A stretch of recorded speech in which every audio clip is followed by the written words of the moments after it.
Iran युद्ध से बाजार में हड़का, रुपया रिकॉर्ड लो पर, रुपया बना सबसे कमजोर, आरबीआई को करना पड़ा बड़ा दखल। आखिर क्यों गिर रही है भारतीय करेंसी?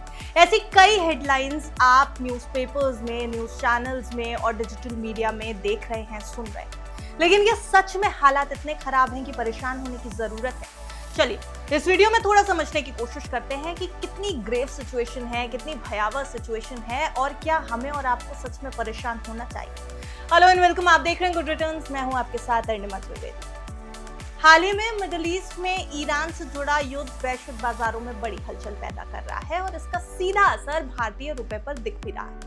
9 मार्च 2026 को रुपया डॉलर के मुकाबले निचले स्तर पर पहुंच गया, रिकॉर्ड निचले स्तर पर। अगर हम आपको आंकड़ा बताएं तो 92.30 से 92.52 के बीच 9 मार्च को रुपए ट्रेड करता हुआ दिखा और एक समय पर यह गिरकर 92.33 तक पहुंच गया था, जो अब तक का नया ऑल टाइम लो है। अब रुपए की इस तेज गिरावट को रोकने के लिए आरबीआई फिर से बाजार में दखल देना शुरू कर रहा है। प्री मार्केट और ट्रेडिंग के दौरान सेंट्रल बैंक ने डॉलर बेचकर रुपए को संभालने की कोशिश की, हालांकि दबाव अभी भी बना हुआ है। जानकारी के मुताबिक पिछले हफ्ते यानी 6 मार्च को क्लोजिंग जब हुई है बाजार की आखिरी दिन, तो आरबीआई ने करीब 12 बिलियन डॉलर यानी लगभग 1 लाख करोड़ रुपए से ज्यादा बाजार में डाले। उस इंटरवेंशन के बाद रुपया थोड़ी मजबूती दिखाते हुए 91.10 तक पहुंचा था और उसके बाद 91.68 से लेकर के 92 रुपए के बीच में बंद हुआ था, लेकिन 9 मार्च को फिर से ये नए लो पर फिसल गया। अब रुपए की कमजोरी तो दिख रही है, लेकिन इसके पीछे के बड़े कारण क्या है? देखिए, सबसे बड़ा कारण है कच्चे तेल की कीमतों में तेज उछाल, जो इस समय कई कमोडिटीज पर असर डाल रहा है, सिर्फ भारतीय रुपए पर नहीं। भारत अपनी जरूरत का 80% से ज्यादा क्रूड ऑयल इंपोर्ट करता है। ईरान से जुड़े युद्ध के बाद ब्रेंट क्रूड की कीमत 103 से 105 डॉलर प्रति बैरल के पार पहुंची हुई है।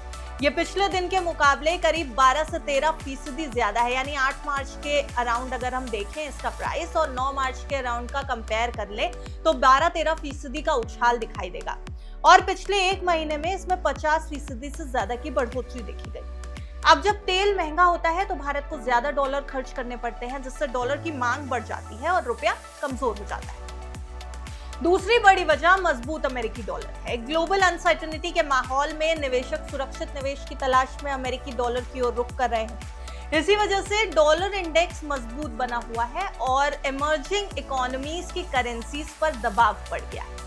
अब आते हैं तीसरे कारण पर, विदेशी निवेशकों का पैसा बाहर निकलना एक बहुत बड़ा कारण। मिडिल ईस्ट में बढ़ते तनाव के कारण फॉरेन पोर्टफोलियो इन्वेस्टर्स भारतीय शेयर और बॉन्ड मार्केट से पैसा निकाल रहे हैं। अब जब एफआईआईज या एफपीआईज पैसा निकालते हैं तो उन्हें रुपयों को डॉलर में बदलना पड़ता है, जिससे डॉलर की मांग और ज्यादा बढ़ जाती है और रुपया पड़ जाता है कमजोर। अब आइए जियोपॉलिटिकल टेंशंस पर, भू राजनीतिक तनाव, ये इस गिरावट का एक और बड़ा कारण।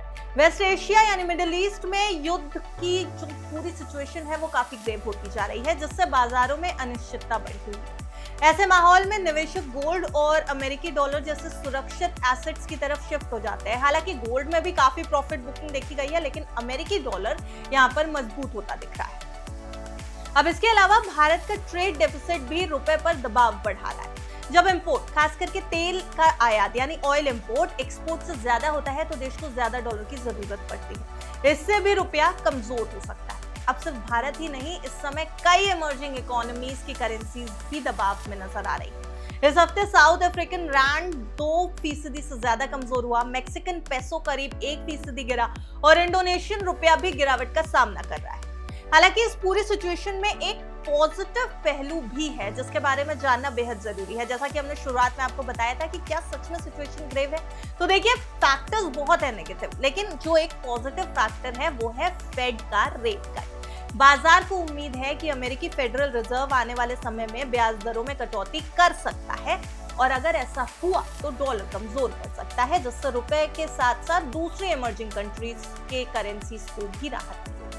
इसके अलावा भारत के पास करीब 723 बिलियन डॉलर से ज्यादा का फॉरेक्स रिजर्व है, जो बाजार की वोलेटिलिटी को, अस्थिरता को स्टेबल करने में, उसको बैलेंस करने में एक मजबूत सुरक्षा कवच माना जाता है। अब आरबीआई का जो मेजर टारगेट है वो रुपए को किसी तय लेवल पर रखना नहीं है, बल्कि बाजार में जो ज्यादा उतार चढ़ाव की स्थिति है, जो वोलेटिलिटी है, उसको नियंत्रित करना, उसको काबू करना। कुल मिलाकर देखा जाए तो रुपए की मौजूदा गिरावट मुख्य रूप से बाहरी कारणों की वजह से है, जैसे कि क्रूड ऑयल की कीमतों में उछाल, मिडिल ईस्ट का युद्ध और मजबूत डॉलर। फिलहाल रुपया 92 के ऊपर दबाव में है, लेकिन आरबीआई की रणनीति और आने वाले समय में फेड की संभावित दर कटौती से इसमें कुछ स्थिरता, कुछ स्टेबिलिटी आने की उम्मीद अभी भी बनी हुई है।